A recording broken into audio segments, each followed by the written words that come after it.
Hello everyone, Trina here from thereisacardforthat.ca, and today I'm going to be making a fun rainbow frog card.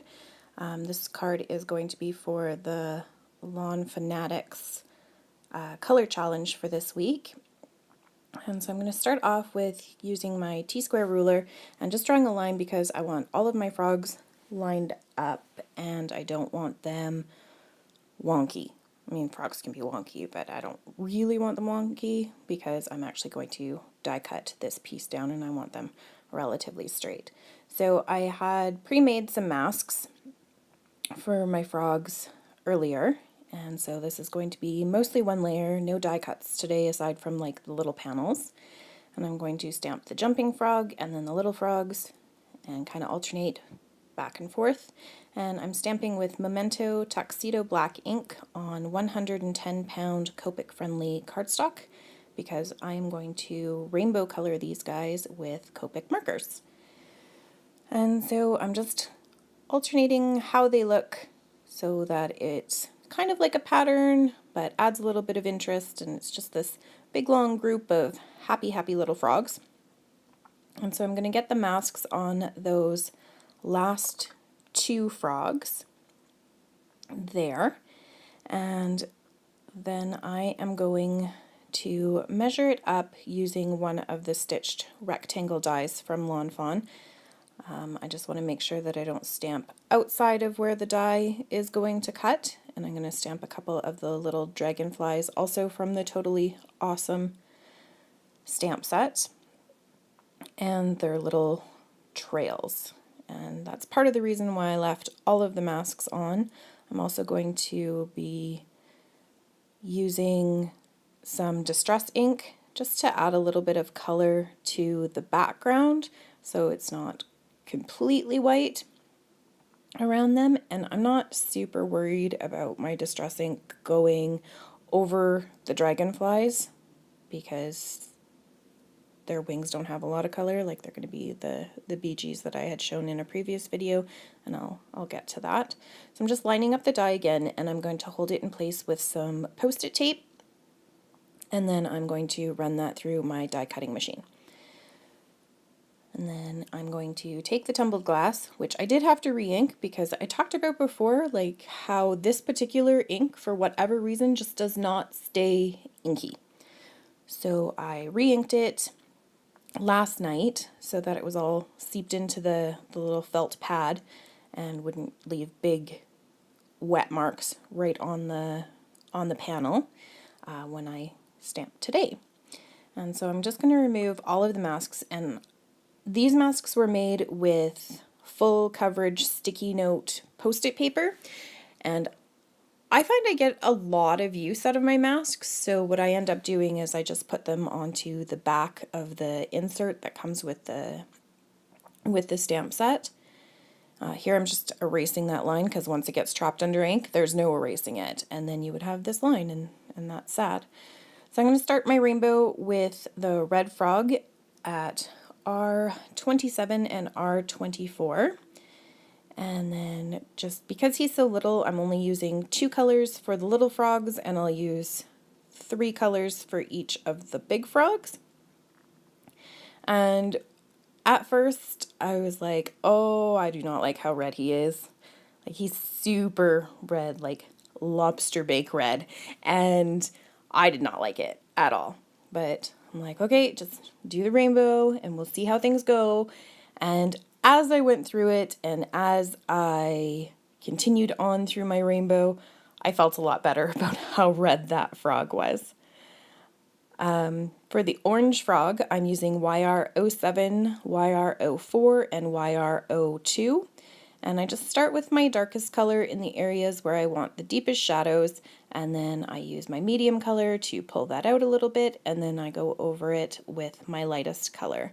Now, I did find that I had some pretty harsh lines in the darker areas, so that's why I'm going over him a couple times with my lightest color. And then I move on to my yellows, the YR 35 and 38. And 38 is actually my darkest color, which I should have started with, but I didn't really realize that when I started, so I just colored him completely first and then went in with my darkest color. And he's not as yellow as I wanted him to be. Like, I wanted him to be like a bright canary or sunshine yellow, and that didn't happen. And I don't know if that's because of what's around him and he just looks more orange, or what really happened there, because those two yellows are basically my go-to yellows for yellow, and he did not end up looking very yellow. For my big jumping green frog, I'm using YG17, YG25, and YG03. And I'm just going to go back and forth again because he's bigger. He gets the 3 colors. And I'll go back and forth just to make sure that I have a good blend. When I was first planning out this card, it was just going to be little frog, big frog, little frog, big frog, like that down the line. But then I thought, why not use this super happy jumping frog? Because look at how happy he looks. He looks so happy. And just adding a little bit of the yellow into his spots. For the aqua frog, I'm using BG15 and BG23.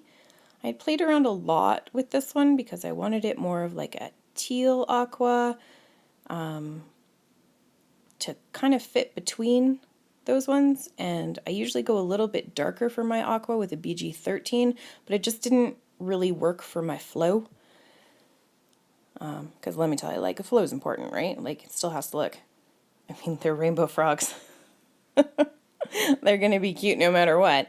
But I didn't want a huge, drastic difference between my aqua frog and my blue frog, because then it would just look out of place. So my blue frog is BG05 for my darkest color, then B02 and B00 for the lightest color. And I think even though orange is like my absolute favorite color, I think this blue frog really turned out to be my favorite of the frogs. And I'm not sure why. So I'm really glad that I wrote down that color combination, because I think it worked out pretty well. Like, he's super cute. And then for my purple frog, I went with V15 and V04. They were the closest ones that I had together that still gave off the same purple that I wanted. At first when I put it down, the V04, it's a lot pinker than it actually is, if that makes sense.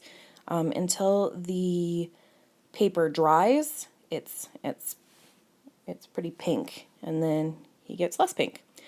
I was going to leave it like that, but I didn't like the fact that the frogs just looked like they were hanging out in the middle of nowhere.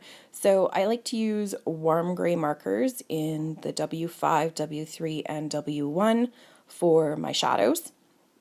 And for my darkest area, which would be closest to the object creating the shadow, I just go little lines all the way around, and then I start to blend that out with my W3.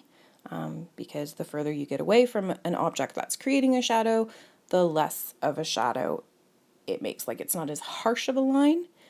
And then finally, just to soften that up a bit, I went in with the W1. Just back and forth over the area that I wanted shadowed. So I'm going to use the BG10 and BG70 for the dragonfly wings, and this is why I was not worried about the tumbled glass getting over them. Like, if a little bit more blue shows through, then fantastic. So I'm going to set that aside, and I'm going to use a piece of perfectly plaid rainbow paper, and I had actually cut this out for a previous project and then didn't use it, and it ended up being the perfect size, so that was pretty lucky for me.